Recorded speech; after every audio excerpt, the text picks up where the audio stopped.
E aí pessoal, beleza?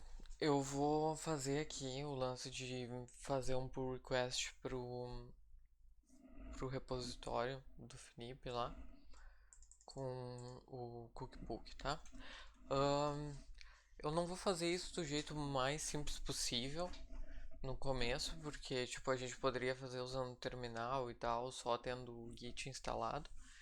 Ahn, mas o problema disso é que depois fica mais difícil se vocês estão fazendo outras coisas. Também outra coisa que eu vou fazer, eu estou usando Linux, então não sei se vocês usam Windows. Se vocês usam Windows, vocês vão ter que instalar uh, o Git no Windows, tá? Então o que acontece? Você tem que vir aqui nesse site e baixar a versão que vocês precisam e daí vocês vão instalar ele. Eu não sei na verdade se vocês precisam instalar. Eu sei que eu vou fazer as coisas também usando o Git Kraken. Talvez se vocês instalarem só o Git Kraken, ele já faz tudo o que vocês precisam.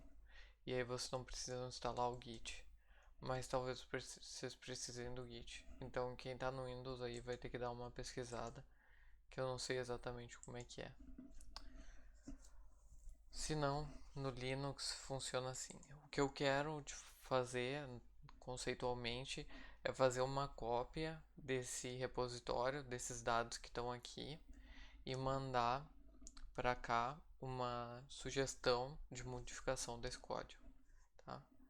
A primeira complicação que tem é que quando você entra aqui na página, eu estou no branch main, tá?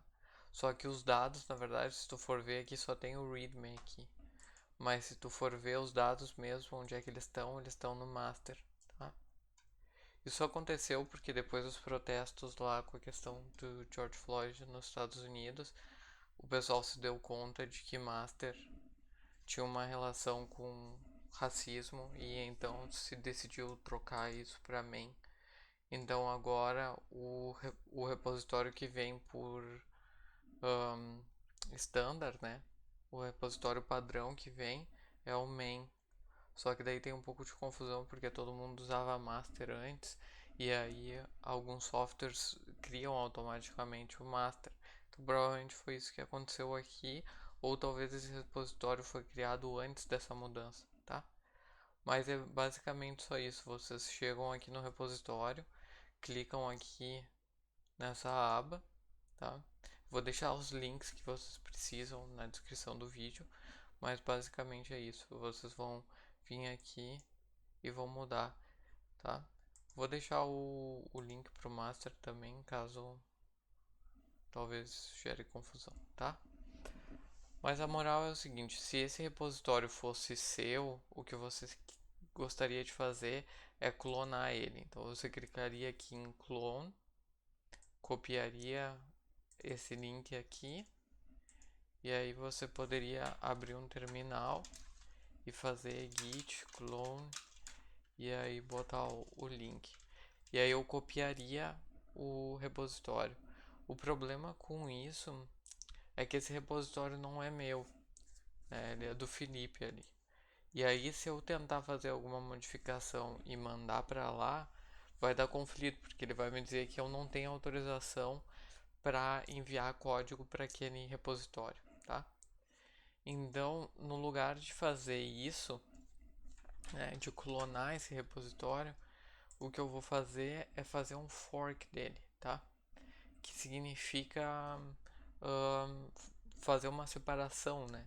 Então, tipo, eu vou criar uma cópia independente desse software, né? Desse código que está aqui e vou levar ela para o meu repositório, tá? E aí eu vou poder então fazer cópia e fazer modificações dessa cópia. E aí quando eu estiver satisfeito com essas modificações, eu vou notificar o Felipe de que eu fiz essas modificações e ele vai poder aceitar ou negar essas modificações, tá bom? Então tá, então para fazer um fork eu só tenho que clicar aqui, peraí. Na verdade, primeiro eu tenho que fazer uma digressão aqui, que talvez vocês não saibam o que é o GitHub. O GitHub é essa plataforma para guardar os códigos, e daí o que eu vou incentivar vocês a fazer é ir nesse link aqui, education.github.com pack, tá? Eu vou deixar esse link na descrição também. E aí vocês vão poder vir aqui, e aí o que vocês podem fazer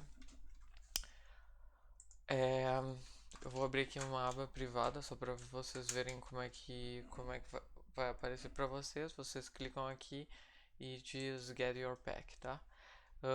Então vocês criam uma conta.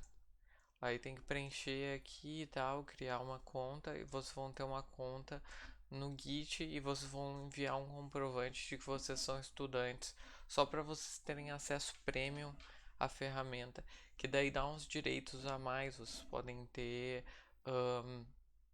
pacotes que seriam pagos, tá?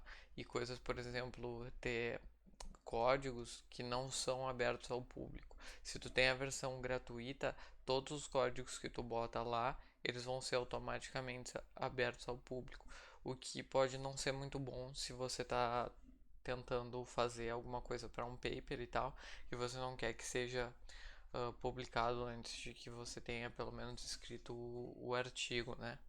Então a gente quer ter essa habilidade. Para ter essa habilidade é só criar uma conta de estudante, que daí você não paga nada, e, e eles só pedem que tu mande, sei lá, um comprovante de matrícula, alguma coisa assim, qualquer coisa serve. Eles aceitam. Se eu clico aqui em Get Your Pack sem estar numa aba privada, vai mostrar aqui, tipo, quais são os benefícios e tal, vai dizer que eu já tenho esse pack, né? Que é o pack de educação, que na verdade não é só estudante, é para estudantes e acadêmicos, né? Então eu tenho esse benefício. E aí, uma vez que eu tenho esse benefício, eu posso vir aqui no site do GitKraken e fazer o download dele, que ele também tem uma versão gratuita e uma versão paga. E aí a versão acadêmica, né, se você fez lá o seu cadastro como estudante, você vai ter direito à versão premium do GitKraken. Aí seria só fazer o download dele aqui, né? Por exemplo, tá aqui nos meus downloads, tá? Eu já tenho ele lá, mas então eu poderia pegar e ir lá nos meus downloads e fazer dpkg-i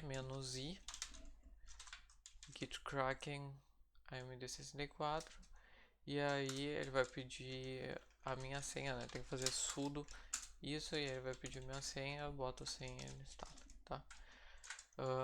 Então, uma vez que vocês tenham essas contas criadas e o GitKraken instalado, né, vocês podem fazer o que eu estava falando antes, que é você vai aqui no repositório, vem aqui no fork e você vai fazer um fork. Vê que eu tenho uma outra organização aqui, para vocês vai aparecer só o nome de usuários de vocês aqui, tá?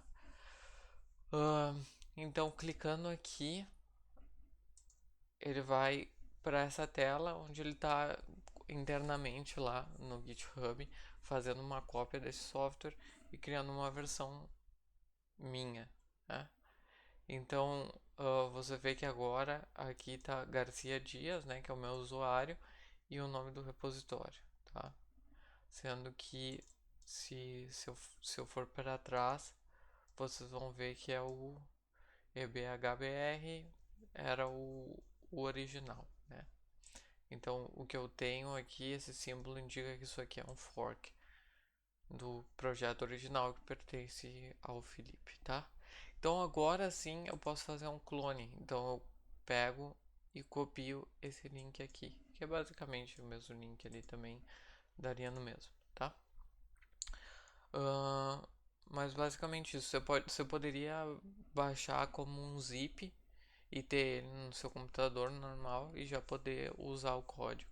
Só que a gente não quer fazer isso porque a gente quer ter um pouco mais de estrutura para quando a gente fizer qualquer modificação no código, ser mais fácil a gente enviar essas modificações, tá? Caso contrário, você poderia só baixar o código normalmente, tá? Mas a gente não quer isso. Então o que eu vou fazer é agora olhar lá no meu Git Kraken que eu já baixei, já instalei. Vocês vão abrir ele, vai ser uma janela assim. E aí a opção que vocês querem fazer é Clone Repository, tá? Então vocês vão dar um path no computador de vocês e o link pro código, tá? Para a versão de vocês do código. Então aqui vai aparecer o nome de usuário de vocês, por exemplo, tá? Vocês vão dar aqui clone, aí clonou e abriu o repositório. Então vocês vão ver aqui as várias versões do código, o que foi feito de uma versão para outra. Se você clicar aqui num dos arquivos, por exemplo, nesse aqui é o Markdown de introdução, vai mostrar como é que ele estava antes, que tinha 1.1 e tal, e agora não tem, tá? Então foi essa modificação que foi feita. Então o Git Kraken é muito bom porque ele te dá essa possibilidade de visualizar de maneira muito fácil quais foram as modificações feitas de um commit para o outro, tá? Então eu vou lá agora e vou abrir o repositório no Git. No Git não. Num editor qualquer que vocês queiram, tá? Eu gosto do Atom, eu vou usar o Atom aqui. Eu vou abrir esse repositório.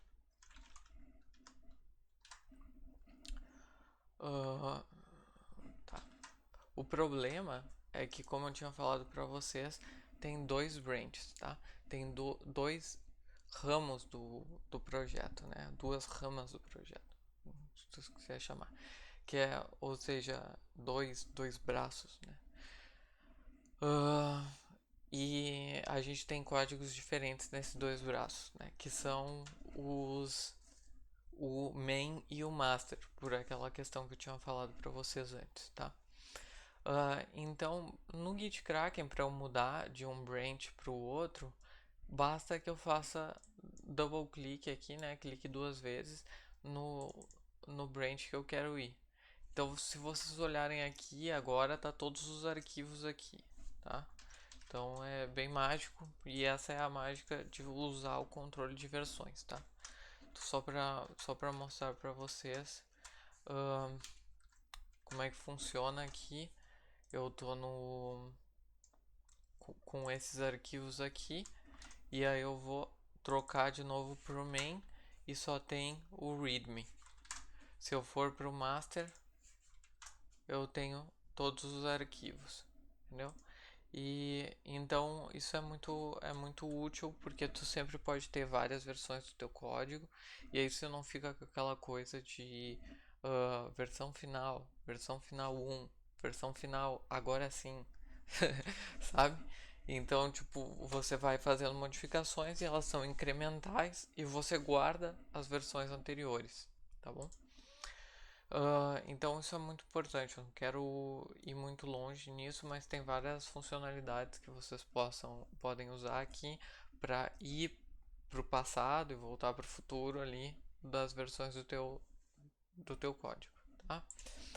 Então, o que a gente quer fazer aqui é fazer uma modificação nesses códigos aqui e pedir para o Felipe aceitar essas modificações, tá?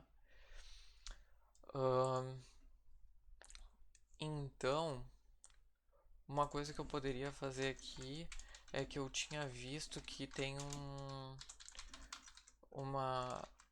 uma parte lá que diz que é um exemplo de código, né? Um exemplo do livro. Poderia modificar aquilo ali. Tá, achei aqui. O problema é que aqui tá escrito Minimal Book Example e sei lá, podia ser ou o nome do livro, mas o nome do livro ele já aparece na página central, né? Se vocês olharem aqui, a gente tem Minimum Book Example aqui, né? E aqui a gente tem o nome do livro, da página que a gente está. Talvez a gente possa mudar isso pro nome do repositório, talvez, né? Então vou colocar esse nome temporariamente, depois a gente pode mudar pro nome que vocês quiserem, ok? Vou botar assim,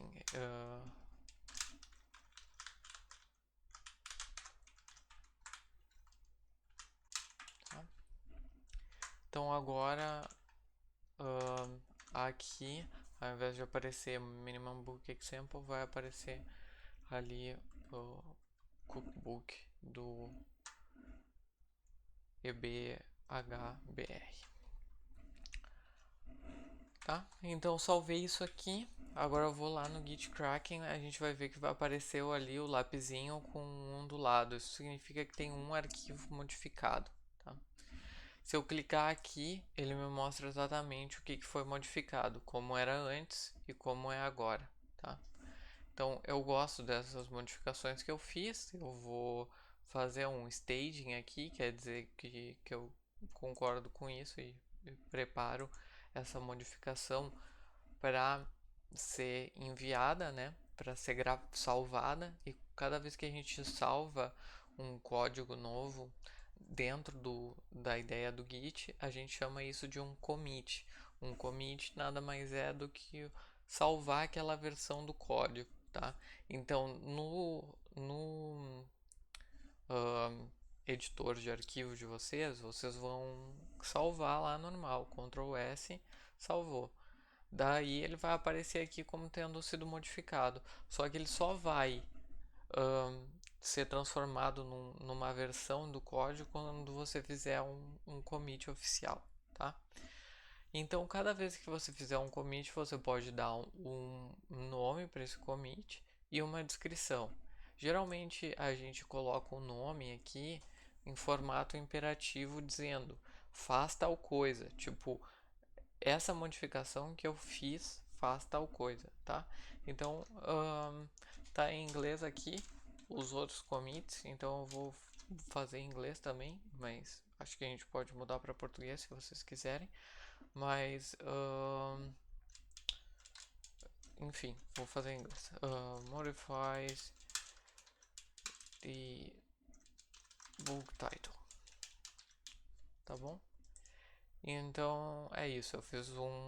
Tô fazendo um commit que ele modifica o título do livro. Tá? Fiz esse commit, vê que já apareceu ali que fui eu que fiz. Então aparece o meu iconezinho, que é o avatar que eu uso aqui. Agora tem essas opções aqui em cima, que são as mais importantes, que vocês vão mais usar. Pull significa puxar da nuvem, ou seja, o que está lá no GitHub eu vou puxar. Então é sempre antes de começar a trabalhar, eu deveria vir aqui e fazer um pull para ver se o Felipe não fez nada lá que modificou esse arquivo. E aí eu quero sempre trabalhar nas últimas versões, né? Então sempre antes de trabalhar eu vou vir aqui no GitHub, no GitKraken e fazer um pull. E quando eu quero mandar para a nuvem, eu faço um push, né? Que é tipo puxar e empurrar. Então eu vou empurrar isso aqui para a nuvem, tá? Então eu fiz isso, tá bom? Então tá feito. Agora se eu for lá na minha versão do código do Felipe, vocês vão ver que se eu for aqui do main pro master, tá? O arquivozinho esse que eu modifiquei, que é o output.em, ele tá aqui já com a modificação, tá? Se eu for lá na versão do Felipe, não tem essa modificação, tá aqui, a minimal book example, tá? Então o que eu vou fazer agora? Posso fazer tanto pela web aqui, como pelo Git Kraken, tá? Então se eu for aqui em pull request, tá? O pull request ele nada mais é do que um pedido de mandar esse código lá pro repositório. Então primeiro, quando eu tento criar uma pull request, eu tenho que dizer de onde é que ela vai sair, tá? Ela vai sair da minha versão do código aqui, tá? E do master desse meu código, tá? Vou fechar aqui só para vocês verem que a modificação que eu fiz está no master. Então eu quero que saia do master, tá? Então vamos lá, do meu master, e eu vou querer que ele vá lá pro cookbook do Felipe, que começa com EBHBR, que é de onde veio o fork, tá? Ele já está me avisando que tem conflitos, né? Ou seja, tem lá coisas que não estão naquele branch, mas aqui não tem conflito, que na verdade eu quero mandar do meu master pro master dele, antes estava o main aqui, tá? E aí ele tá dando aqui o título exatamente como eu fiz, tá? Eu posso colocar aqui na descrição que eu tô modificando,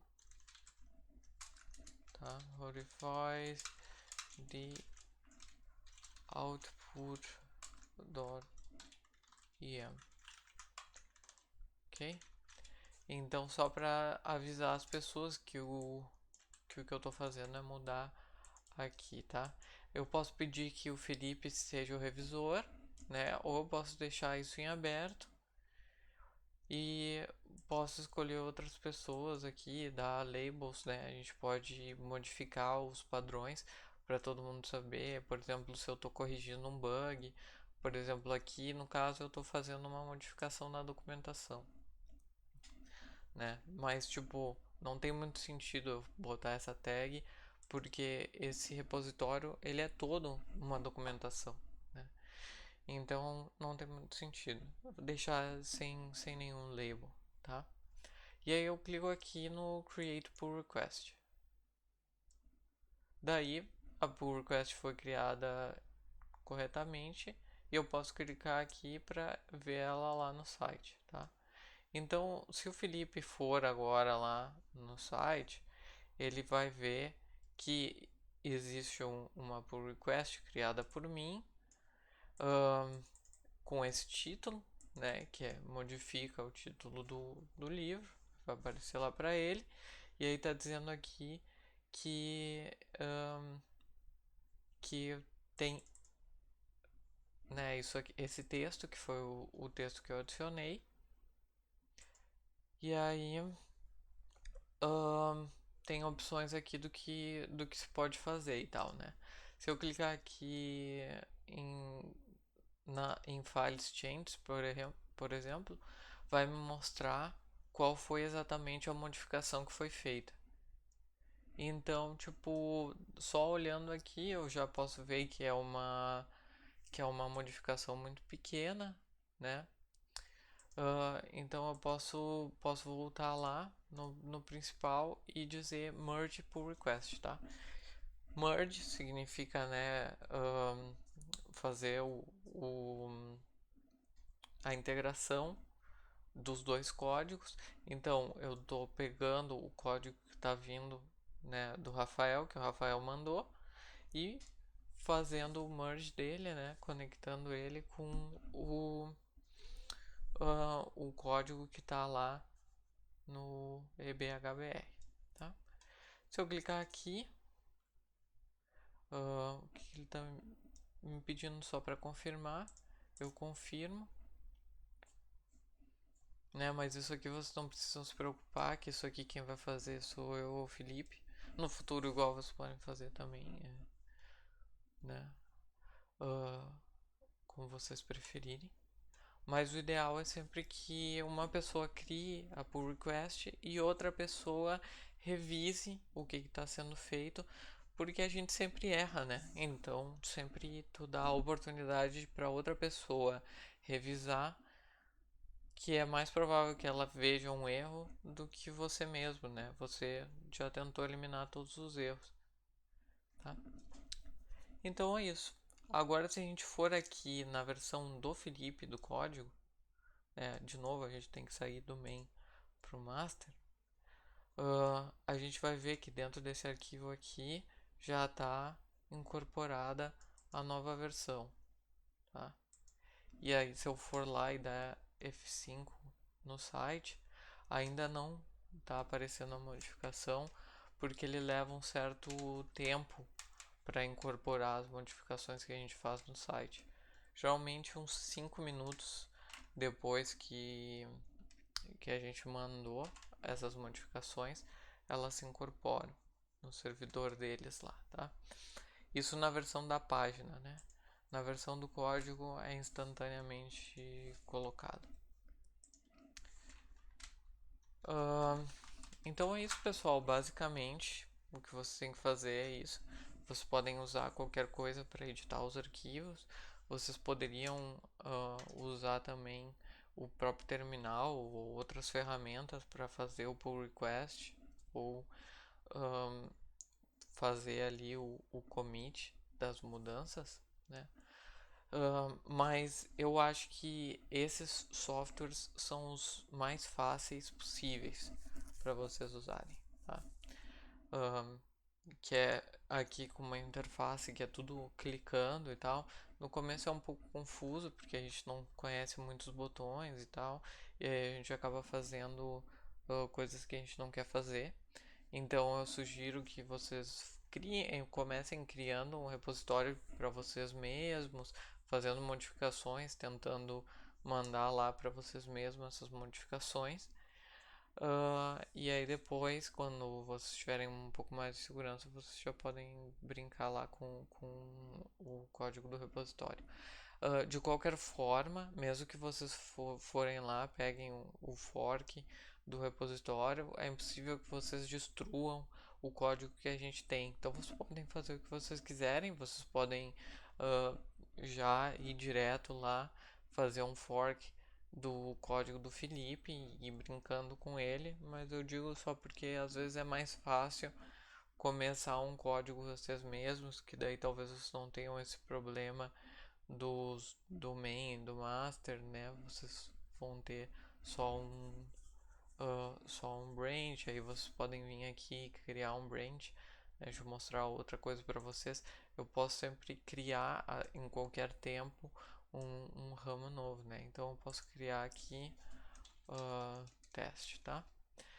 Então agora, quando eu vou lá para os meus arquivos, eles estão de volta modificados como eles eram antes. Tá vendo que ele está aqui no minimal book example?